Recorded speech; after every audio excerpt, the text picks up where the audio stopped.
No pude confirmar que el martes la facu esté abierta, con lo cual hay chance que esté abierta, hay chance que no esté abierta. En consecuencia, lo que charlando ahí con los chicos, con los ayudantes, decidimos tomar el examen virtual. Es decir, el martes a las 17:15 nosotros vamos a publicar un link con un formulario y las instrucciones para resolver ese examen. El examen es individual. Van a ser exámenes distintos para los distintos alumnos, digamos, pues surgen de nada. Les aviso por las dudas y van a tener un tiempo para hacerlo, un tiempo corto, ¿ok? Corto en relación, digo, que les alcance para realizar el examen, pero no va a ser algo de 2 horas resolviendo.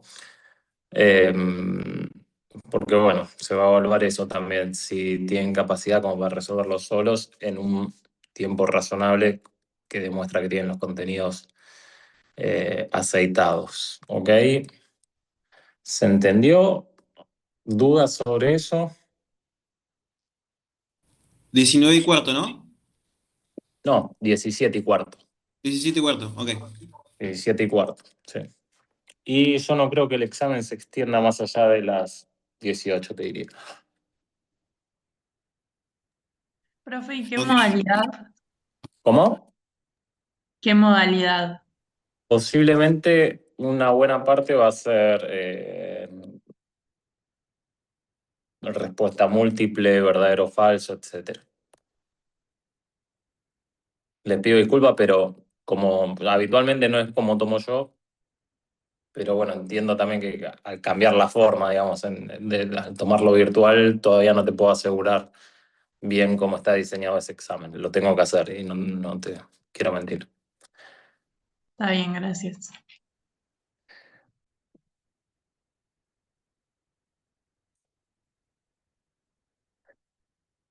Veo que se sigue sumando gente y qué sé yo, o alguno no se haya podido conectar hoy. Por favor, ustedes tienen algún grupo, yo igual lo voy a publicar en el Classroom, pero si por favor ustedes tienen un grupo de WhatsApp o algo así, avisen, ¿sí?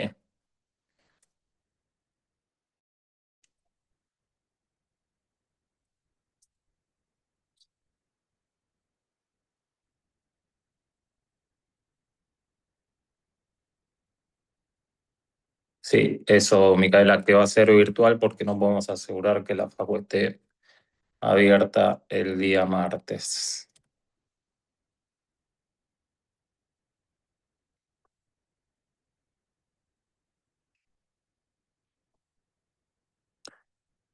Bien.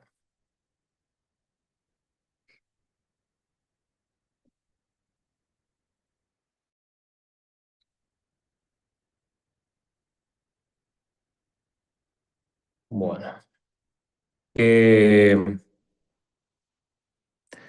Entonces, de tema administrativo, ¿alguna duda? No, no, de mi parte no. No. Bien. Vamos a contenidos entonces. ¿Dudas de la unidad uno o de lo que estuvimos viendo ahora, algo así? Capaz es una pavada la pregunta, pero política monetaria y fiscal de los clásicos, sabiendo que el dinero es como un velo, Mm. no hay mucho efecto, ¿no? No hay efecto, te diría. Política fiscal, por ahí la monetaria, no sé, pensá un No, poco. política monetaria, política fiscal en el caso clásico produce solo efecto crowding out, o sea, es un producto que se reparte entre distintos gastos. Si incrementás el gasto público sin generar el ahorro, digamos, el cobro de impuestos, algún componente del gasto se tiene que detraer, entonces genera desplazamiento del sector privado. Del privado al público, aumenta la tasa de Mm. interés, algo por ahí también, ¿no? Exacto. Ok.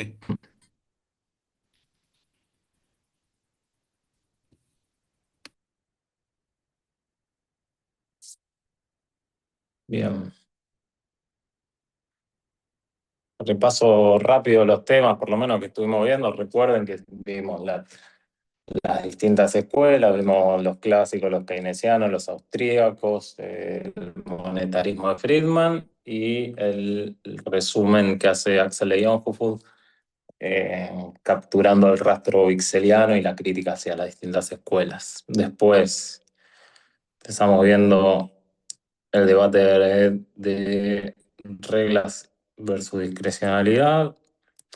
Vieron las interacciones entre la política fiscal y monetaria, el régimen de inflation targeting, el modelo de las islas de Lucas, el texto de Poole.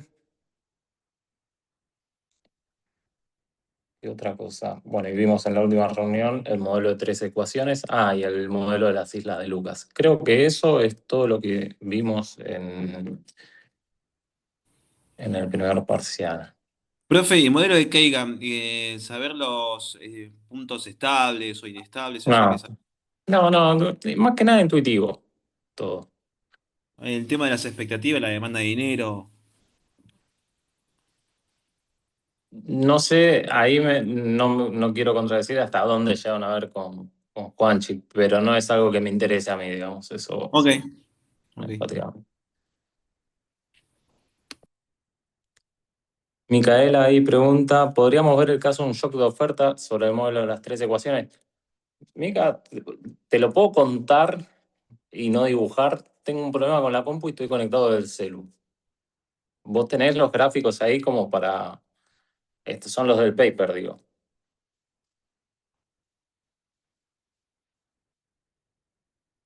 Bien.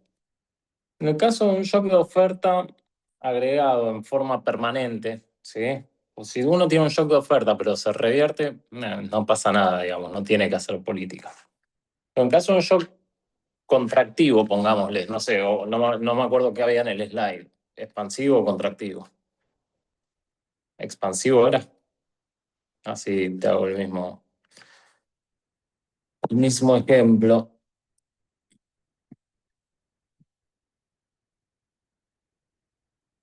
Expansivo, bien. Ahí tengo un shock expansivo de oferta agregada. Lo que me va a suceder en el modelo es que ya no es que cambia la IS, sino que lo que cambia es el producto estructural. ¿Ok? Entonces, ¿qué es lo que va a pasar en un momento inicial? Me voy a encontrar con que la economía tiene la misma tasa de interés, pero mayor producto. ¿Me siguen? ¿Por qué? Y nada, simplemente porque subió el PBI, básicamente. Bien, ¿qué va a pasar con la inflación en ese caso?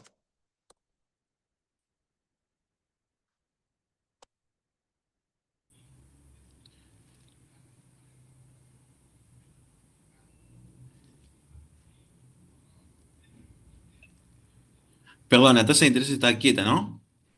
En un primer momento sube el producto y la tasa de interés no hace nada el Banco Central. Entonces, sigue en el mismo lugar.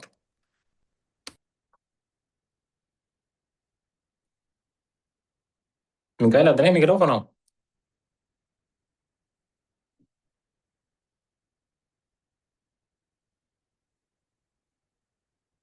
Ok, seguime con esto. Entonces, tengo el mismo producto. Yo le pregunto, ¿qué es lo que pasa con los precios? ¿Alguien que pueda ayudar ahí?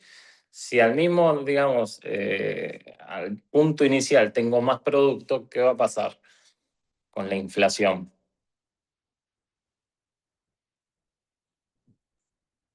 Va a subir,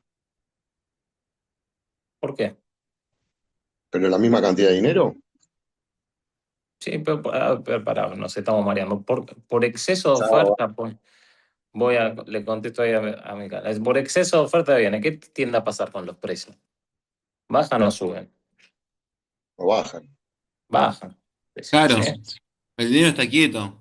Hay Dinero, más producto y van a tener que bajar. los precios tienden a ir para abajo en ese caso. ¿Ok? Porque tengo más producto que antes, básicamente. Bien.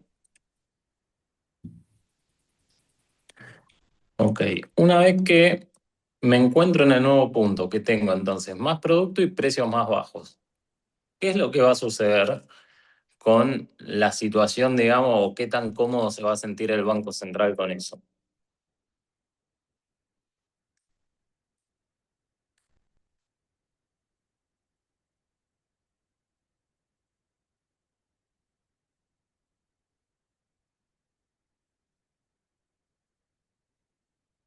¿Qué era lo que miraba el Banco Central en este modelo? Que el producto esté en el producto ¿qué? ¿Qué le daba pérdida? Si el producto se alejaba del producto estructural y si la inflación no era la del target, básicamente. Ok, el producto aumentó. ¿Por qué aumentó el producto? Y porque creció el producto estructural, tengo un shock de oferta. ¿Bien? Shock tecnológico, como le quieran decir. Bien, tengo un producto más alto, pero es el producto estructural nuevo, digamos. Bárbaro. ¿Y qué pasó con la inflación?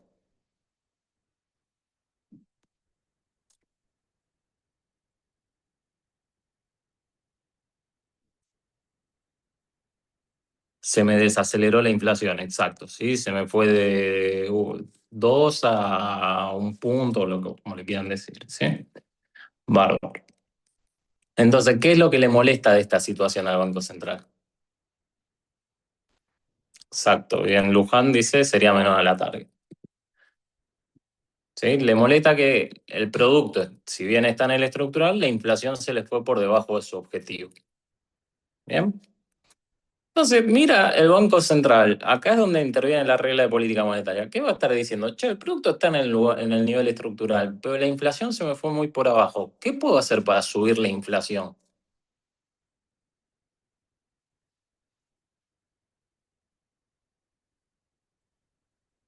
Acá no se emite, exacto, mover la tasa, lo que dice Micaela, ¿sí? Bajar las tasas de interés. A medida que el Banco Central empieza a bajar las tasas de interés, ¿el producto qué hace?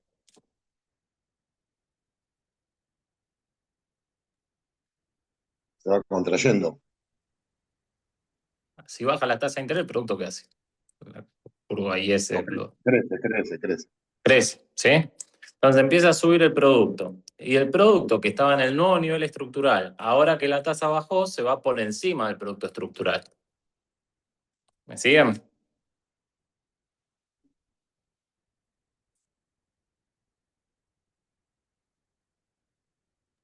Y Sí, si sí. tengo una, ¿sí? Y si tengo una brecha de producto positiva, digamos, tengo un producto más alto que el estructural, ¿qué va a pasar con la inflación?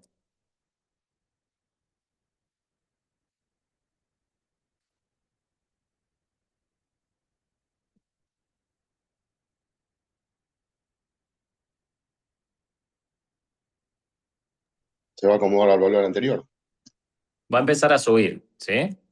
Entonces, ¿con qué me voy a encontrar en esa situación? Que si bien la inflación ya no pasó de 2 a 0,5, digamos, o como le quieran poner, sino que fue de 2 a 0,5 y ahora es ponerle 1%, el producto está en un nivel más alto. Es una situación de desequilibrio, digamos, o de pérdidas, llamémosle, de no optimización en ese sentido, que no estoy en el target, pero estoy con un poquito menos de inflación que la target y un poquito más de producto que la target. Bien, ahora la inflación, que ya no es más medio punto, sino que es un punto, ¿qué va a empezar a suceder con las expectativas de inflación?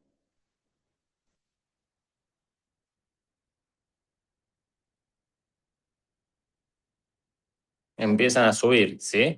Y a medida que empiezan a subir las expectativas de inflación, le va a empezar a dar margen al Banco Central para empezar a ¿qué?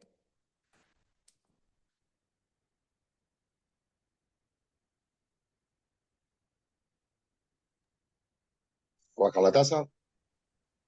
A recuperar tasa, a volverla a subir, digamos, a subir un poco la tasa de interés. ¿Sí? Y a medida que suba la tasa de interés, el producto va a ir convergiendo al producto estructural, al nuevo nivel de producto estructural. Eso es todo el ejercicio, digamos. Esa es la lógica que hay atrás. Micaela, ¿quedó más o menos, te cierra con lo que está en el gráfico? ¿Querés compartir el gráfico? ¿Alguna duda con algún punto del gráfico, una ecuación o lo que fuese? Pero la intuición es esa. Buenísimo. Entonces, notá lo siguiente, cuando tengo un shock de oferta positivo, lo que hace el Banco Central es bajarle incluso más la tasa de interés amplificando el efecto.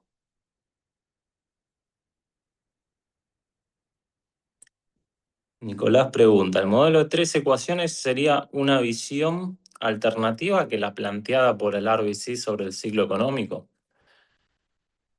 Eh, Te contesto en dos vías, digamos. En términos metodológicos, tiene una base del tipo DSG y RBC, con lo cual comparten esa faceta. Ahora, los modelos RBC asumen que toda la explicación del movimiento del producto se da por shocks tecnológicos, digamos, ¿no? En este caso, en los modelos de nuevos keynesianos, llamémosle, existe una motivación del ciclo dado por la política económica también. ¿Bien? Independientemente de que los RBC hay complicaciones, digamos, sobre eso, pero yo lo vería este modelo como históricamente, digamos, como una mejora o, no quiero ser tan taxativo, pero como una versión un poquito más acabada de un modelo RBC.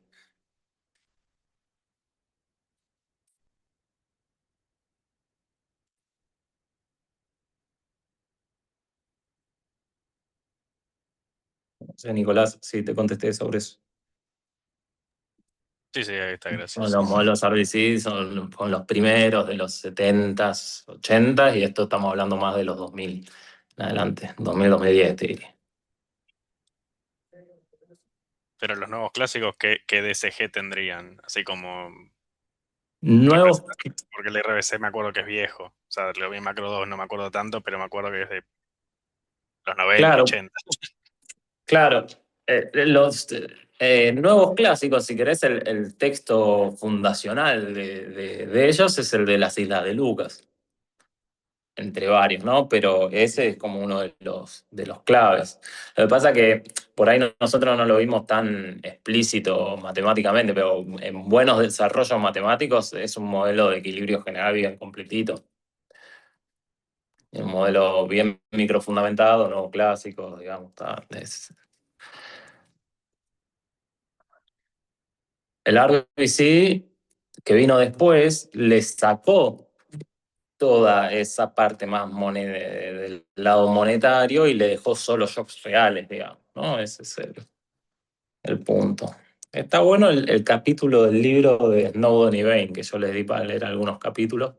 Tiene un capítulo de la escuela de RBC.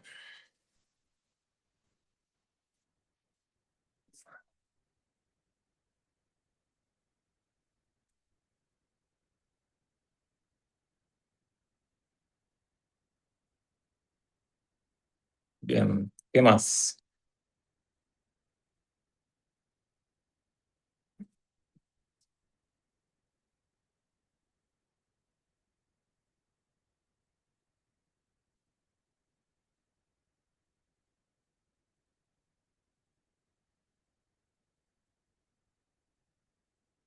Bien, estudiando. ¿Qué tema se está complicando? Una pregunta, quizás Mm. un poco tarde ya, ¿no? Pero repasando los temas de la bibliografía clásica, en el libro, no me acuerdo bien quién era el autor, no me acuerdo que era el capítulo 5 y 15 eran, a ver, dame un segundo, ahí está, de Blauch. Toda la Eh, parte que es de Malthus y de Wixel también No, entra. sí. No, no. Lo que pasa Súper, no la podía sacar del libro, digamos, pero listo, súper. no, Sí, no. sí, porque el capítulo 5 termina con una parte que es de Malthus y el 15 con una que es de Sí, Wixel, pero listo, no. era eso. Lo de Excel repite un poco lo que después habla Leon Jufu, pero no hace falta. Sí, súper. Gracias. Claro, pero de Wixel entra lo que es el concepto de tasa natural. Claro. Ok.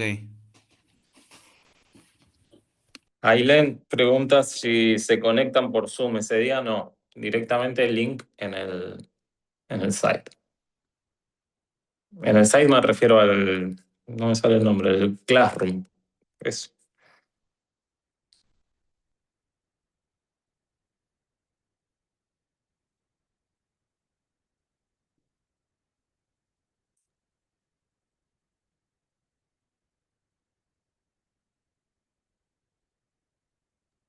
Guido, ¿te puedo hacer una Sí, pregunta sobre keynesianismo?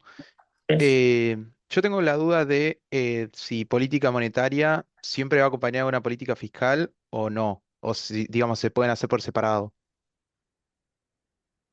En la teoría general, digamos, en lo Sí, que estudiamos de keynesianismo, si la política fiscal siempre va acompañada de monetaria o ¿cómo fue? sí, Perdón.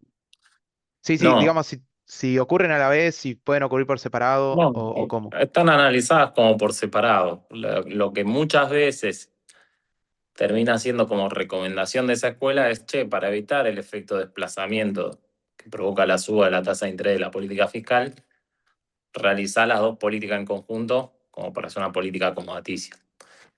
¿No? Pero, pero no siempre juntos, digamos. Y a ver, si uno va y mira un resumen falopa en Google de qué es el keynesianismo, te diría, bueno, es cuando la política monetaria no tiene mucho uso y solo se usa política fiscal. O también dicho así, chabacanamente, a los keynesianos muchas veces le dice fiscalistas, digamos, ¿sí? No, que la política monetaria no tiene mucho uso y entonces política fiscal. Ok, No perfecto. siempre se hace en conjunto. Ok, genial. Gracias. Friedman le critica un poco eso, que yo le decía que era, che, ojo, porque ustedes se agarran de esa del keynesianismo y cuando hacen política fiscal me meten atrás la política monetaria también. Ese es como el reclamo de Friedman. Che, el producto se mueve y los precios se mueven no por la política fiscal, sino por la política monetaria que financia el déficit fiscal. Pero bueno, es una interpretación de Friedman respecto a que hay.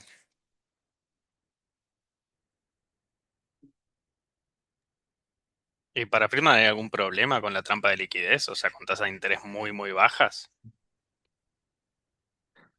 No como situación de trampa de liquidez, lo que sí va a hacer énfasis es en no utilizar,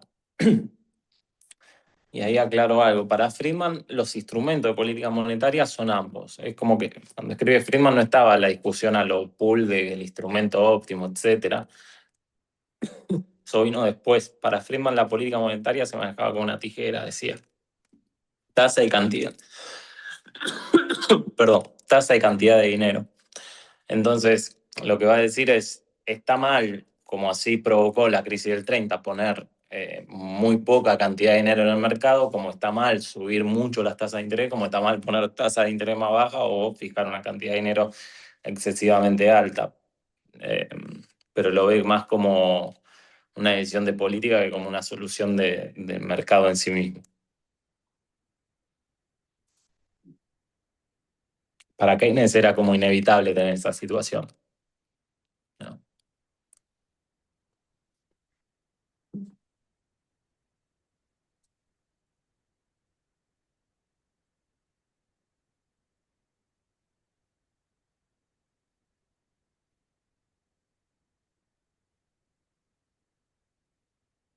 ¿Qué más?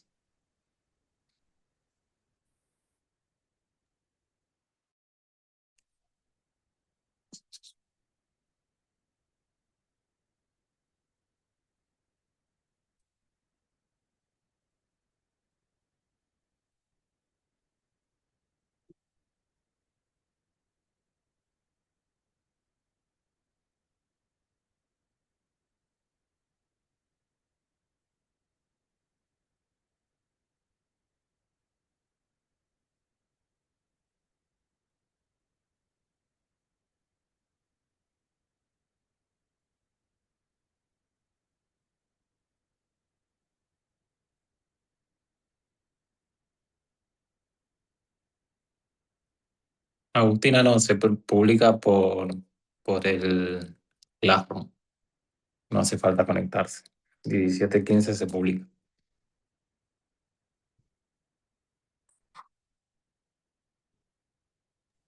Guido, ¿Sí? te hago una consulta de reglas versus discrecionalidad Sí. de Snowden y Bain, que vimos el gráfico ese que relaciona desempleo e inflación y que se termina en un punto siempre al final de desempleo natural, pero una inflación más elevada. Eh, No lo tengo tan en mente, pero sé qué gráfico te referís. Ok. Y bueno, y ahí dan como soluciones, hablan de anclas, y si no está un poco el debate del Banco Central Independiente y que puede haber una correlación negativa entre independencia del Banco Central e inflación. Eh, pero no entiendo mucho eso en qué queda, como o qué vimos nosotros del debate de Banco Central Independiente.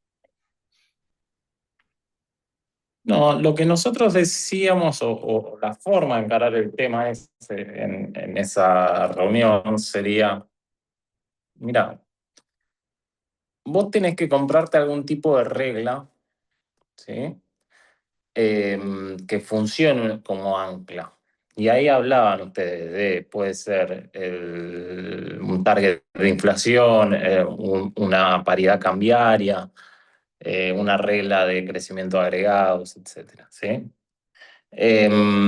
Ahora veíamos que esas cosas tenían como contras, digamos, ¿sí? Que hasta ahí estamos bien. Tenían Bárbaro. como ciertos desafíos, ¿ok? Sí, Y que tampoco limpiaban del todo la posibilidad de generar un sesgo inflacionario. Es decir, que uno tenga la tentación de emitir, básicamente, o de bajar las tasas, como le quieran decir. sí, Entonces, al momento de crear una regla, además, para darle credibilidad, existían otros mecanismos que uno le puede adicionar a eso. Y en ese sentido, uno tiene la reputación que tiene el Banco Central, etcétera, etcétera. ¿Sí? El banco y el banquero central, etcétera. Dentro de esas cosas, nombrábamos a la independencia del Banco Central. En el sentido de que, che, si justamente lo que quiero evitar es tener ese sesgo inflacionario, es decir, en la presión del ejecutivo, llamarle, por generar más producto a costa de un compromiso con cuidar el valor de la moneda. Y bueno, lo que debería pensar es que el Banco Central debiera ser lo más independiente posible del Poder Ejecutivo, o del resto de los poderes, si querés. ¿Sí? Y ahí es donde entra la importancia de la independencia del Banco Central. El gráfico ese que relacionaba que nombrabas ahí de independencia del Banco Central con resultados, etcétera.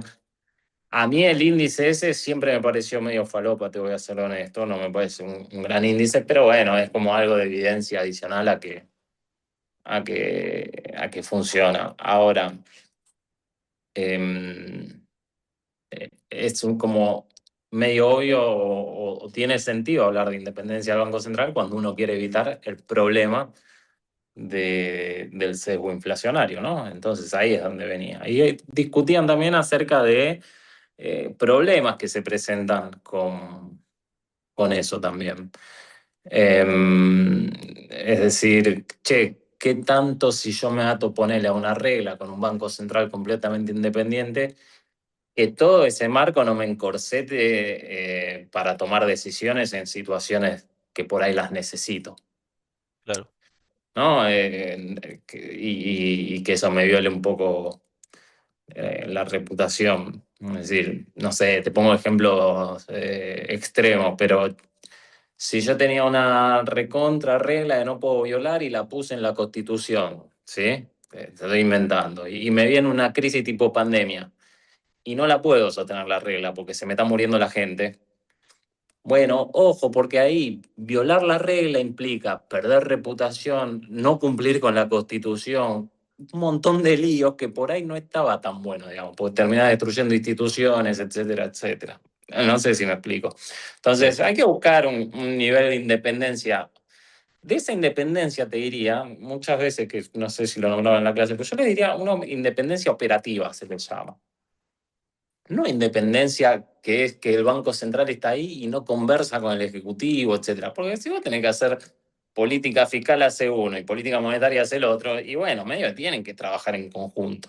Y está bien, digamos, que lo hagan. Es deseable, de hecho, que lo hagan. Ahora, a la hora de disponer de los instrumentos con los cuales opera, ahí sí debiera ser completamente independiente.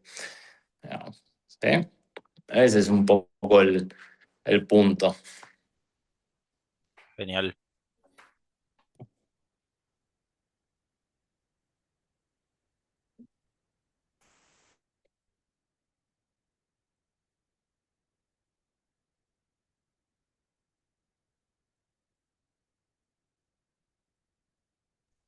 ¿Se podría hacer un paralelismo con eso, con la ley de convertibilidad? ¿Cómo sería? Y que el Banco Central estaba totalmente atado a la cantidad de dólares que había. Y Claro, la entonces, regla en ese caso era una regla de paridad cambiaria muy fuerte y hecha por ley, digamos. Exacto. o sea, si hubiera habido una pandemia en la década del 90 con la ley de Y convertibilidad, es hubiera que... difícil porque, exacto, vos no podías emitir, digamos. ¿Me explico? O sea, Yo se no te podría... digo que emitir sea bueno, no implica eso, pero digo, situaciones límites por ahí te obligan a no tener una política tan estricta, digamos, ¿sí? Y ahí quedas medio... Fuera de la pandemia, ¿qué podría ser una situación límite? No, shocks naturales de distinto tipo o mismo Como la shocks guerra ahora. internacionales. ¿Eh? Como la guerra que hay ahora, por ejemplo. Guerra, cambio de precio de algún insumo clave, cambio de precio de petróleo, etcétera. Digo, todas esas cosas uno, bueno, tiene que guardarse, hay que evaluar, ¿no? De qué es mejor, si guardarse cierto margen de maniobra o atarse demasiado, digamos, eh, a la regla. Habrá que ver qué tanto te bancás. A ver, en situaciones extremas, el problema con la reputación, la credibilidad, etcétera, que no se puede tomar prestado, digamos, lo tenés que construir, te gastás lo que construiste, digámosle, ¿sí? Entonces, si vos no tenés nada de reputación, ¿sí? Bueno, entonces, si yo digo, mira, ante esta situación, nosotros al final hicimos algo de política monetaria expansiva porque nos pareció lógico, pero es algo que vamos a revertir en el próximo trimestre y no se va a volver a cumplir porque fue un evento excepcional. Y el resto, y me creen, buenísimo, no pasa nada. ¿Qué es lo que hace Estados Unidos? Digamos, la Reserva Federal un montón de veces no actúa en relación a lo que era esperado. Lo aclaran y se están gastando parte de la reputación, porque uno dice, che, pues no cumplió lo que dijo. Bueno, no cumplió, pero te dijo las razones por las que no cumplió, te dijo que de acá en adelante no lo van a volver a hacer, excepto que vean tal cosa o tal cosa, y pasa. Se están gastando parte de lo que construyeron. Yo entiendo que después hay situaciones en donde tu banco central no tiene nada de reputación porque no la construyó, al revés, está en cero, digamos, o está negativo, y entonces empezás con los recursos más de esquina, llamémosle. Che, hagamos una regla que esté en la Constitución que diga que no se puede emitir. Es una exageración, digamos, no es lo lógico. ¿Ok? Entiendo que se plantee por una cuestión de que como no hay nada de credibilidad, lo único que puedo hacer es atarme a eso y tratar de convencer al público de que lo voy a hacer, digamos. No sé si me explico. Pero por lo general los bancos centrales se guardan siempre un margen de maniobra. Y es lógico, digamos.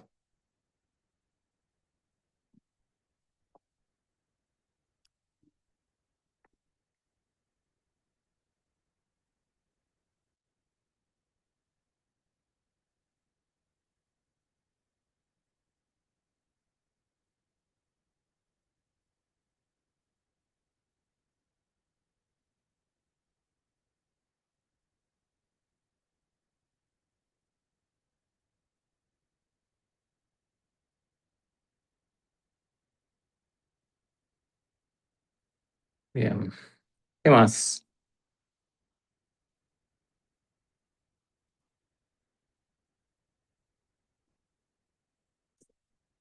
Perdón, Guido, me quedé pensando también. Sí, Una trampa de sí. liquidez para austríacos, ¿qué sería? ¿Como de que seguís bajando la tasa para que siga habiendo malas inversiones? Digo, la Bueno, lo que interpretación pasa austríaca que o la crítica a Keynes, por lo menos. no existiría, digamos, una situación como trampa de liquidez en el caso austríaco, porque el problema viene de cómo se determina la tasa de interés, digamos. En el caso keynesiano, la situación de trampa de liquidez es una situación de consenso de que las tasas ya están lo suficientemente bajas o que los precios de los bonos en algún momento tienen que subir. tienen que bajar, perdón, que las tasas tienen que subir. En el caso de de la teoría austríaca todavía persiste una idea de que hay una tasa que equilibra ahorro e inversión, no oferta y demanda de dinero. ¿Sí? Entonces no tienen como una interpretación de, che, que es esa trampa de liquidez donde las tasas, debido a que la demanda de dinero es infinita, porque es otro enfoque. No conversan el mismo idioma. Sí Pero podría la decir, función che, de ¿por qué demanda de las dinero tasas? austríaca, ¿cómo sería? ¿Cómo? La función de demanda de dinero austríaca, ¿cómo sería? No, por eso. Entonces, sí lo que existiría en una situación similar que estén viendo algún economista austríaco que dice, che, las tasas de interés están demasiado bajas, ¿no? Como en el caso de la teoría austríaca y de la teoría keynesiana. Y se preguntaría a qué se debe esa tasa baja. Y las respuestas podrían ser dos. O el ahorro es demasiado alto, y eso es algo que se discutió mucho. No quiero marear, ahora te digo. O el ahorro es demasiado alto o se está generando ahorro ficticio con emisión de moneda del Banco Central. Esas serían las dos alternativas. Si es la primera, está todo bien, te dirían. Si es la segunda, vas a tener quilombo. ¿Sí? Una cuestión de esas que se discutió muchísimo fue, por ejemplo, previo a la crisis subprime, a nivel internacional, la baja de las tasas de mediano plazo y largo plazo que existía a nivel global. Y muchos economistas discutían, che, ¿por qué las tasas bajan, están demasiado bajas? ¿Sí? Y ahí había como estos dos bandos. Los más keynesianos diciendo, che, no, eso es porque, a ver, todos están viendo que la Reserva Federal subió un poco las tasas, pero a la larga las va a bajar, con lo cual la expectativa de inflación es que las tasas vuelvan para abajo. Y lo de una mirada un poco más austríaca que decían, no, esto ¿sabes qué es? China. Hace 20 años que viene ahorrando, ¿y qué hace para ahorrar? Compra bonos del Tesoro americano. Y cuando China compra bonos del Tesoro americano, sube el precio de los bonos a largo plazo del Tesoro americano y caen las tasas de interés. Y esas eran como las dos posturas, que era la discusión cuando yo estudiaba economía. De hecho, cuando estaba estudiando, de que estaba haciendo macro 2 o dinero, no me acuerdo, era esta. Che, la curva de rendimiento que tiene pendiente negativa, ¿está bien o está mal, básicamente? ¿Sí? ¿Nos va a traer problemas o no? Bueno, y era un poco estas dos miradas, ¿sí? Nada, un austríaco más, con una mirada un poquito más de ese estilo, digamos, te diría, mirá, si es ahorro que está haciendo bajar las tasas de interés, no hay ningún problema, el mercado se encarga de, de de asignar recursos para que no haya crisis.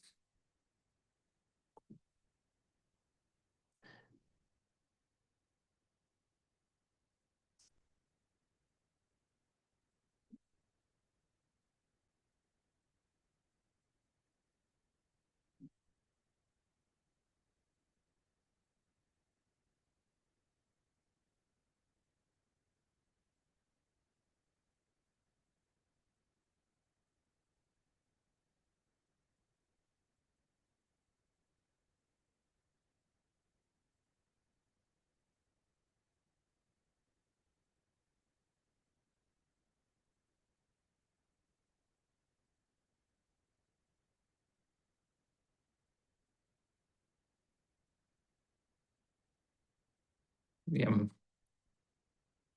¿qué más?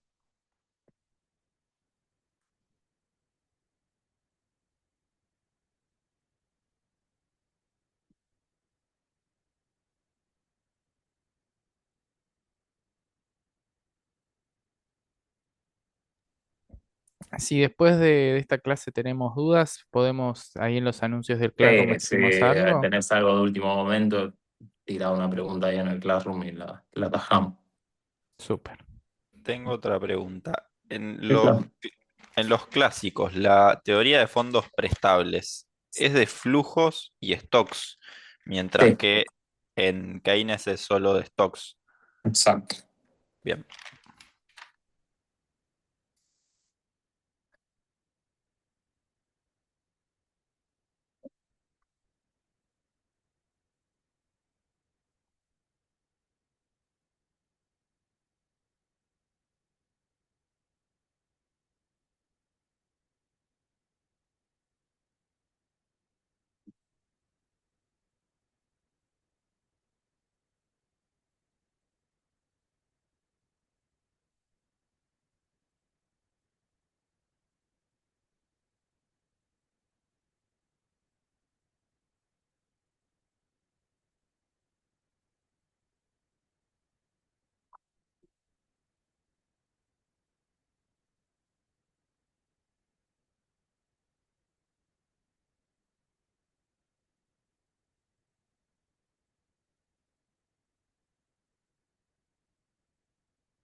¿Algo más?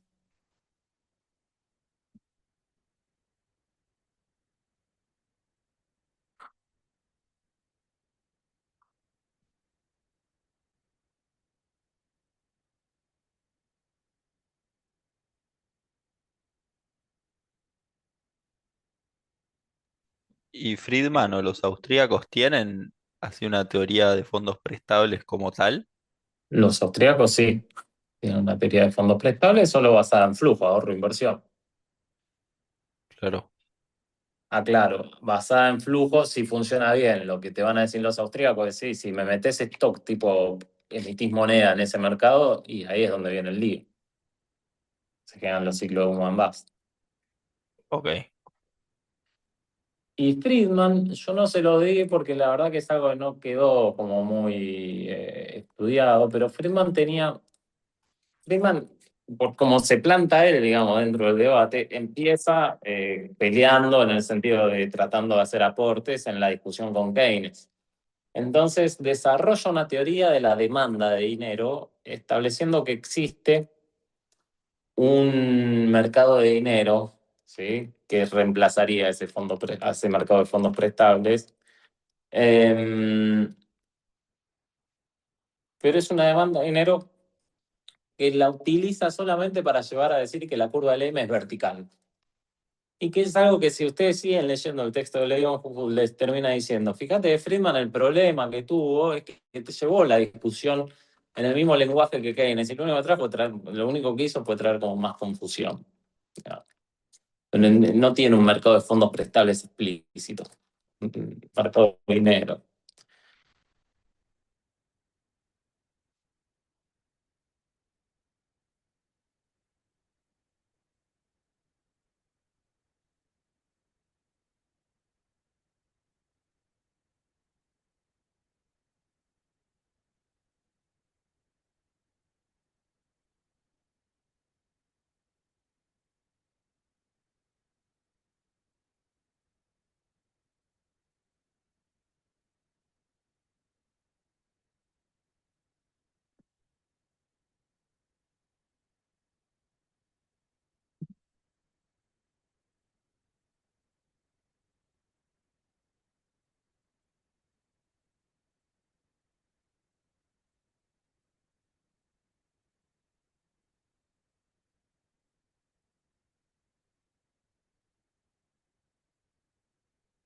Bueno, si no hay nada más, cortamos acá. Como preguntaban recién, si les surge alguna duda estudiando, así últimamente, tírenla, si ya vamos a responder, buenísimo. ¿Sí? Lo más probable es que si es con tiempo prudencial ante el examen, hoy llegamos. ¿Sí?